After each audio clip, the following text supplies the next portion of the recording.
Operation blue star ही मोठी चूक, ज्यासाठी इंदिरा गांधींना आपल्या जीवाची मोठी किंमत चुकवावी लागली. पी चिदंबरम यांचं वक्तव्य. तर चिदंबरम यांची वक्तव्य भाजपकडून येत असल्यासारखी राऊतांचा टोला.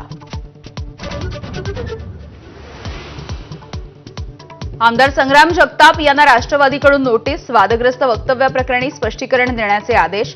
दिवाळीची खरेदी फक्त हिंदूंकडूनच करण्याचं केलं होतं वक्तव्य.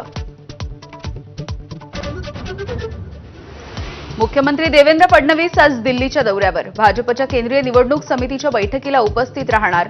पंतप्रधान मोदी आणि जेपी नड्डा यांच्या नेतृत्वाखाली बैठकीचं आयोजन.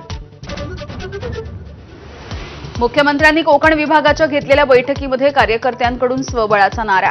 महायुती म्हणून नको तर भाजप म्हणूनच निवडणुकीच्या मैदानावरती उतरू, अशी मुख्यमंत्र्यांकडे मागणी. युतीमध्ये निवडणुका लढल्यास विरोधकांना स्पेस ठेवता येणार नाही, मुख्यमंत्री फडणवीसांचं वक्तव्य. तर एखाद्या ठिकाणी युती न झाल्यास कठोर टीका करू नका, कार्यकर्त्यांना कानमंत्र. महापालिका निवडणुकांच्या पार्श्वभूमीवर एकनाथ शिंदेंनीही घेतला प्रभागनिहाय आढावा. हेवेदावे न ठेवता सहकारी म्हणून काम करण्याच्या पदाधिकाऱ्यांना सूचना. हाच आपल्याला दगा देईल असं अनंत तरे यांनी आधीच सांगितलेलं होतं. अनंत तरे यांचं ऐकलं नाही हा पश्चाताप. ठाण्यामध्ये बोलताना उद्धव ठाकरेंकडून एकनाथ शिंदेंवरती टीकेचे बाण. शिंदेंच्या हेलिकॉप्टर प्रवासावरूनही हल्लाबोल.